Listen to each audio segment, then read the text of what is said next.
Is it normal to have family conflicts? Pwede bang ma-avoid natin ito o talagang kasama sa buhay ng isang buhay pamilya? Ang lahat ng ito ay pag-uusapan dito lang po sa Usapang Kristiyanong Tahanan.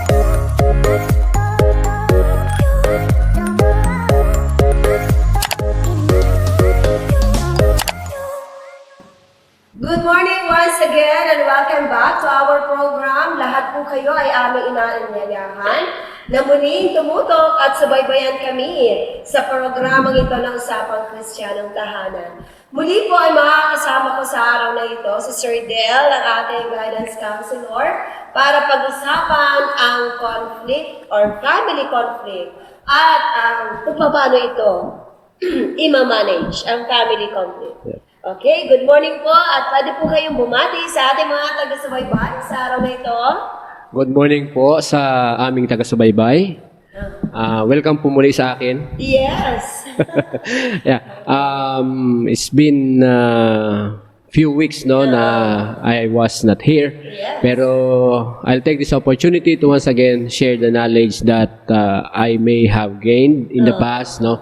Yung mga experiences natin na pwedeng mapakinabangan ng ating mga taga-subaybay. Ating pag-usapan ito sapagkat napakahalaga na meron tayong idea, Yes. meron tayong kaalaman. Sabi nga ni Ernie Baron, knowledge is power. Ano? Okay. So we need knowledge, more knowledge on how to manage family conflict. Ayan. Ako, ating pong aalamin ang lahat na ito, pero syempre, define natin ano bang ibig sabihin. Kapag sinabi natin family conflict, Family conflict. Diba? So ito po ay tumutukoy sa disagreement, sa dispute or tension that arises within a family unit. Oh, okay. Aside from that, ito po mga conflict na ito sa aming mga taga-subaybay can result from various factors. Ano ba itong mga factors na ito? Bakit nga ba meron tayong family conflict? Ito po ay nagkakaroon tayo ng mga differences. Differences. Unang-una yung differences sa family. Yung ating value system, okay? Yung mga belief, particularly yung mga expectation ng bawat miyembro ng pamilya or the communication styles, no? Napakarami pala nito kung bakit nagkakaroon tayo ng mga family conflict, ano? At aside from that, so mga differences na yan, yung mga differences pagdating sa mga beliefs, sa mga values, ano pa, yung ating mga expectations and communication styles, dagdag pa ito na problema natin at nagbibigay ng conflict sa family, yung mga financial issues, nako, mga parenting decisions, imagine that, no? Kayo na nga lang sa loob ng tahanan, pero nagkakaroon pa rin ng conflict pagdating sa parenting decisions. At alam niyo ba, isa rin sa mga factors ang sibling rivalries. Oh my goodness. Hindi talaga naiiwasan ang mga ganitong pagkakataon at yung tinatawag po natin na personal differences, no? At ito pong ating family conflict, nagsisimula po ito sa minor disagreements. At mula sa minor na ito, hindi natin namamalayan, humahantong na sa serious, not only serious, but also long-lasting dispute. Imagine. Totoo po ba lahat ng ito? Yeah, basically, conflicts, kagaya ng definition, ano. Gusto kong mag-delve into the definition that you have provided. Pwede bang marinig ko ulit yung tatlong keywords na re-reveal sa definition na yan? Ayan, disagreement. Disagreement. Yes, dispute. Etong disagreement na ito, kung mapapansin natin, component talaga siya ng conflict, no? Ibig sabihin, kapag ka nagkaroon ng dispute or disagreement pala, makikita natin conflict is not yet there. Disagreement pa lang yun eh. Dahil Ibig sabihin, kung meron disagreement, doesn't mean conflict na. agad yun, oo. Oo, sige. Dahil kung yung konteksto ng ating pinag-uusapan ngayon, kung normal ba yung conflict, no? Actually, conditional yan eh. What do you mean? Meaning, magiging conflict o normal ito kapag kasi ang nangyayari, kapag sinabi nating normal, ginagawa ng nakararami. At okay lang sa nakararami. But kung ang pag-uusapan natin ay ang nararapat, no? Meaning to say, ideally na dapat ang family ay free sa conflict. Again, going back to the definition, yung disagreement, kung ating papansinin, can be very, very normal. Normal yon. Bakit? So, normal na merong disagreement Yes. sa family. Yan ay result ng sinasabi natin na mga differences eh. Yes. So, halimbawa, ikaw, ang pananaw mo sa luto ng pagkain dapat simple, no? Ako hindi. Dapat ang pagkain dapat kaiga-igaya, di ba? Mula pa lang doon. Oo. Ibig sabihin, pwede na mag-create ng conflict. Pwede mag-create ng conflict. Pero it is actually disagreement. So, very minor ang disagreement, Ayun. no? Ano yung second word? Dispute. Dispute. Ang dispute medyo deeper na. Ibig sabihin, in addition sa disagreement, mayroon ng defend ng argument. May argument na 'yon. Mayroon ng katuwiranan na minsan kapag hindi mo nabantayan, nagiging personalan. Okay? Walang personalan. Ako. Kasi Relationship lamang. alam mo yung umaabot sa point na para kang nanay mo nga. Alam mo umaabot sa gano'n, ano? That's dispute. Yung pangatlo, Tension. tension. Alright.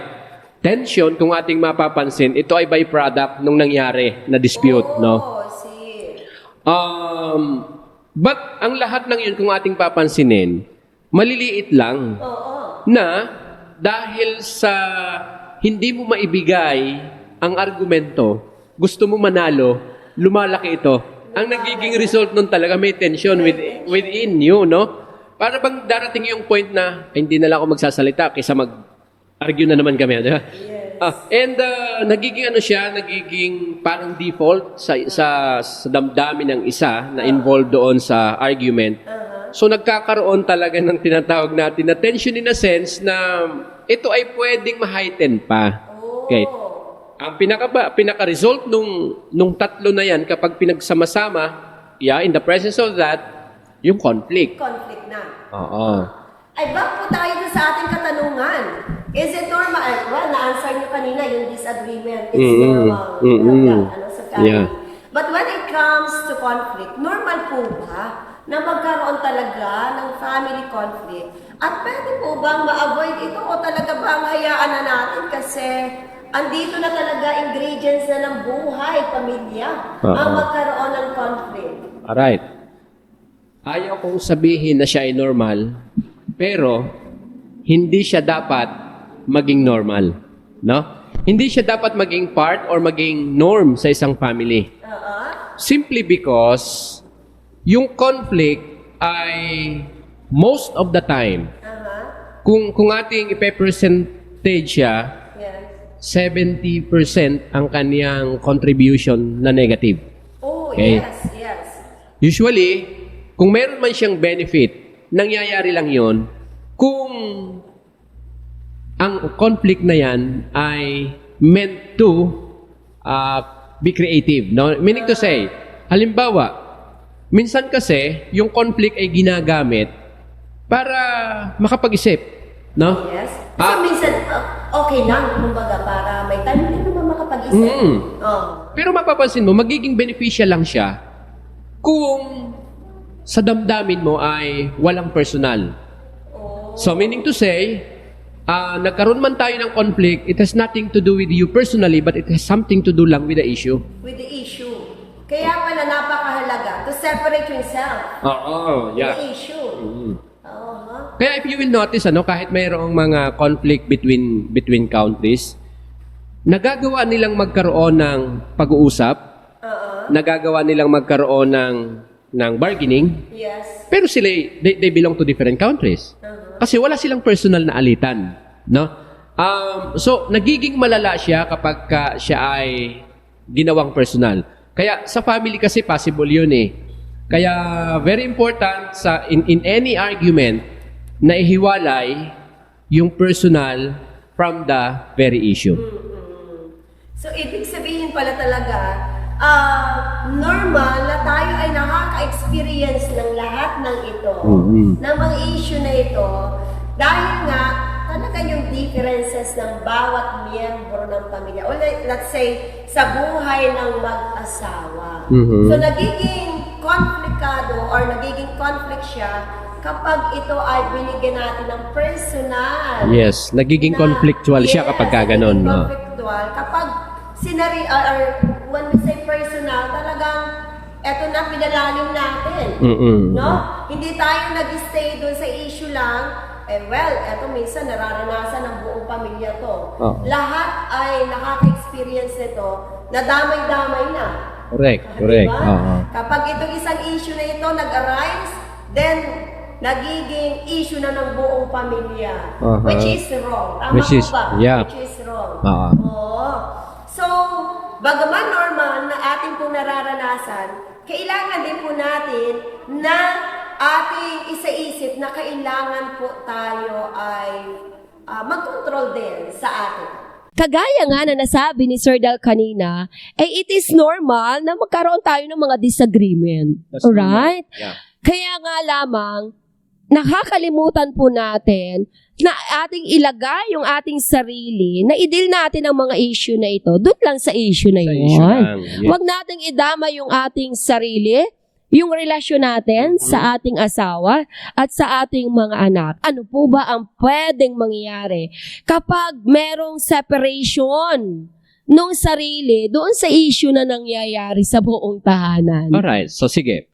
Pag-usapan natin halimbawa yung kaayusan sa kusina. Okay. Yes. Mga nanay, naku, makinig po kayo itong ating mga issue. Meron tayong laging naririnig na sa pagpisil mo ng toothpaste, yung isa, merong ang gusto ay mula doon sa bottom, no? Dapat wala sa gitna. Yes. Ito namang isa, wala naman siyang masyadong issue doon eh. Basta makakuha ng toothpaste. Basta makuha ng toothpaste, okay na sa kanya. But itong differences na ito, mapansin mo, nagiging issue at malaking issue. Ano ba yan? Napakasama palagi ng itsura nitong tube na ito. Minsan ay payat na yung gitna, yung dulo, mataba pa kasi puno pa. Yeah. And makikita natin na from that very small issue, lumalaki. Yes. Pero kung ating titingnang mabuti, differences is not bad in its very essence. Napakahirap naman siguro kung tayo'y parehong-pareho dahil magiging monotonous ang buhay. No? I think. And besides, hindi mo magugustuhan ang tunog ng gitara na ang tune ng bawat kwerdas ay iisang pitch, ha? Kapag inistra mo yun, sintonado, kahit anong tipa mo, kung marunong kang may gitara, kahit anong tipa mo, sintonado yun. The tune must be different. But, kapag yun ay nasa tamang timpla, magkakaiba man ang pitch, no, ng bawat kwerdas, ang kanilang tunog ay very harmonious. So, meaning to say, the issue even within the family is not on the differences. Hindi sapagkat tayo magkaiba, hindi tayo magiging harmonious. At talagang hindi natin hahanapin na iisa. Correct. Okay. Kung ating titingnan, even sa mga bulaklak, sa ayos ng bulaklak, napakapangit ng puro pink. Tsaka pantay-pantay. Di ba? So, differences are actually meant to be parang mag-add ng beauty. Okay. Yes. Hindi pwedeng maging the same dahil complementarity is very important. It adds beauty, it adds essence. sa relationship, ito ay nagbibigay ng kulay. At ito ay, kumbaga, nagbibigay ito ng opportunity sa bawat isa para mas lalo silang lumago. Ayun. Kaya atin po palang kailangan tanggapin yung mga Yeah. differences na ito.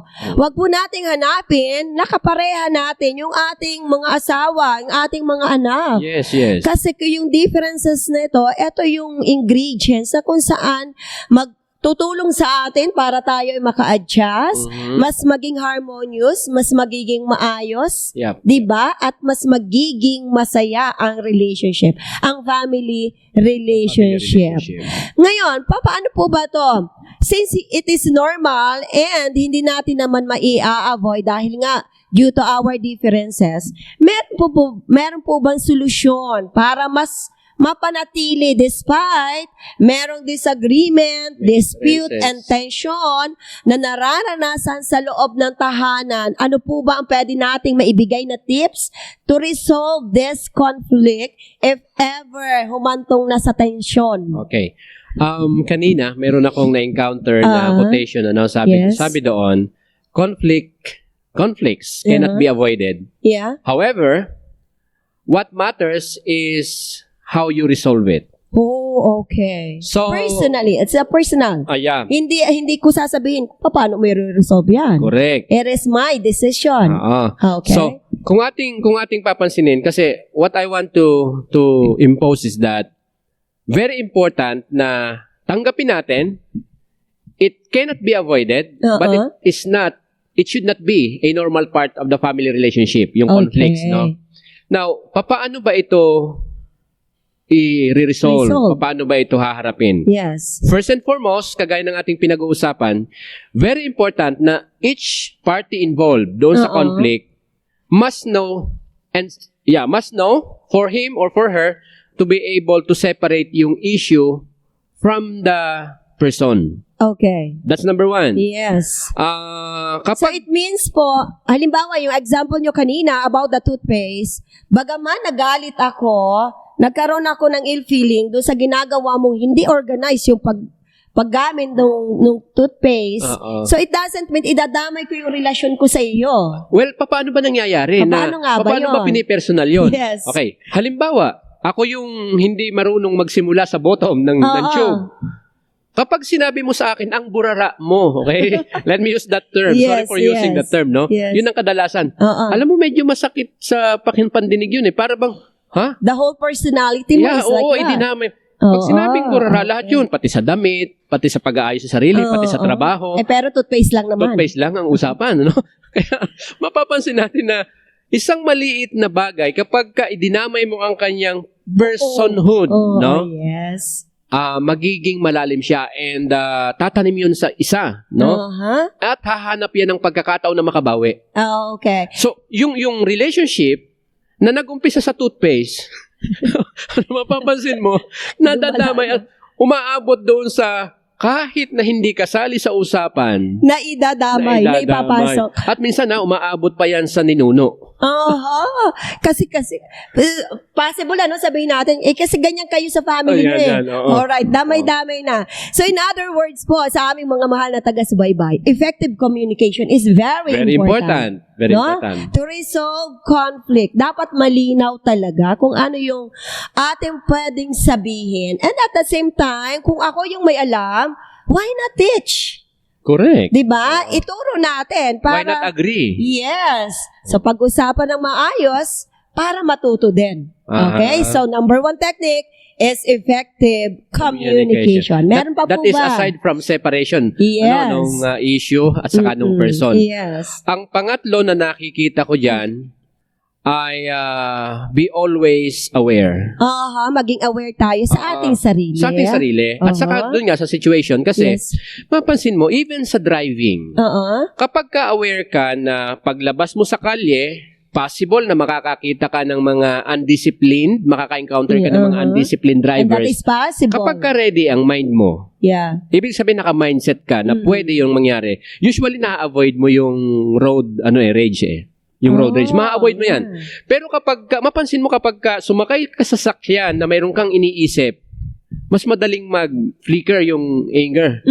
Yes, Kahit that's kinat true. ka lang sa konti, no? Hindi ka lang napagbigyan. At aside from that, lumalalim yung interpretation mo about the Correct. situation. Oo. Mamaya may iniisip din pala yung isa, nag-away din pala sa bahay sila, di ba? So, makikita natin doon na, uy, dapat pala aware ka. Oo. Pero again, madam, talagang umaabot yung point na nawawala tayo sa awareness. Yes. And the Bible is very clear na very important na we have to be aware. Oo. No? Kaya nga sinabi niya na we have to understand that the devil is Yes. like a roaring lion. Mhm. So gusto nitong sirain ng mga tahanan. Oo. Sa ganitong mga conflicts, gusto niyang sirain. And we have to be aware of that or else magugulat na lang tayo. Ayun. Nako, marami tayong dapat malaman po sa ating pagre-resolve ng mga conflict na ito. No? At very effective. Yung tip na naibigay nyo na effective Sum up nga natin communication. yun, yung mga tips na yun. Yung awareness, very Yeah, important. number one. Kasi nga po, ang pagre-resolve ng conflict, hindi natin dapat hanapin sa ibang tao, kundi tayo mismo ang magre-resolve nito. Ano ba ang ginawa ko para hindi lumala? 'Di ba? Yep. Yung conflict na ito sa family. At kung ano po yung technique natin na ginagawa sa loob ng tahanan, alam niyo po ba, mahal namin mga taga-subaybay, iyan din po yung paraan natin na ihahatid or nagagawa natin pagdating sa conflict natin sa ibang tao, sa labas ng ating tahanan. Di po ba? Kaya napakahalaga na tayo mismo sa ating sarili ay nagiging alerto, nagiging aware, ano bang aking kondisyon ngayon mentally and emotionally. And sometimes Diba? it is a good thing Oo. na if you are aware na wala ka sa mood at the moment, pwede mo naman niyang ipaalam, pwede bang mamaya mo na ako, okay, bigyan ng comment, no? Yes. Wala ako sa mood, baka hindi kita maintindihan at this point of time. Oo. Para wag na tayong para wag lumalim, no? Yes. Very important yun. You have to be honest with how you feel Oo. and inform the other person, lalo na kung asawa mo. Sabihin mo sa asawa mo, pwede ba, maya na lang natin pag-usapan yung toothpaste na yan. Kasi not in good mood ka. Wala ako. Medyo papagpahingahin mo muna ako. Mahalaga yon kasi makakatulong yon na hindi lumala. So I think pag naisabi mo na yan, sabayan mo na lang uminom ka ng water. Ayan, oh. Para mag-tone down, Yeah. Alam mo yung blood pressure, kapag emotionally ill ka, moody ka, ay syempre, nagra-rush din yung, yung blood mo. So you have to take some glass Saka, of siguro water, halimbawa, glass of water. halimbawa ikaw, kung ikaw yung may issue doon sa paggamit ng, para mas maganda yung itsura ng toothpaste tube, no? Siguro mas maganda, alokin mo muna ng tubig o kung may pamerienda ka dyan, pameriendahin mo muna. Pagka kumakain na yan, yung nagpapa-thank you na yan, pwede mo na ipasok yun. Kaya pwede mo na ipasok. Ito yung technique. Ito yung way kung paano maging maayos. Ayan. Nako, yan po ay ilan lamang sa bahagi na ating pag-uusapan. Patuloy pa po nating pag-uusapan ito sa mga susunod na mga segment, Okay, right. Para hindi tayo ganun kahaba at ang ating oras ay nagtutumulin. Pero isang bagay, aside from effective communication and self-awareness, separation of the issue to personal to our relationship, I think in the morning, kapag gising natin, alam mo, totoo talaga to, na we have a personal devotion and also Yes. communication towards God. Kasi nga po, hindi natin personally makokontrol yung ating sarili. Correct. Doon actually sa tatlong sinabi mo na basic principle, Oo. ito yung pinakaugat ng lahat. Uh-huh. Your connection with God is very important kasi Yes. siya talaga yung source ng love, ng wisdom, no? And empathy. ng empathy, lahat, Uh-huh. lahat. Sa ikaayos ng relationship, sa kanya yan ang Yes. gagaling. Meaning to say, if you are connected with God as early sa paggising mo, mapapansin mo na ang lalabas na salita sa bibig mo, ang papasok sa isip mo, ang kilos na ikikilos mo, mapapansin mo yan ay lahat ay nakatuon sa kung paano ang Diyos ay mabibigyan ng kaluwalhatian. Oh, yeah. At kung yun ang nasa isip mo, how can you entertain conflicts within the relationship? Ayan, napakaganda po. Thank you so much sa ating mensahe, sa ating mga tips na narinig sa umagang ito. Sabi nga, conflict ba ka mo? may solution dyan. At patuloy po nating ipagpapatuloy ang mga topic na ito sa mga susunod na segment dito lang sa Usapang Kristiyanong Tahanan. Maraming salamat po hanggang sa muli. Magandang araw po sa inyong lahat. Mga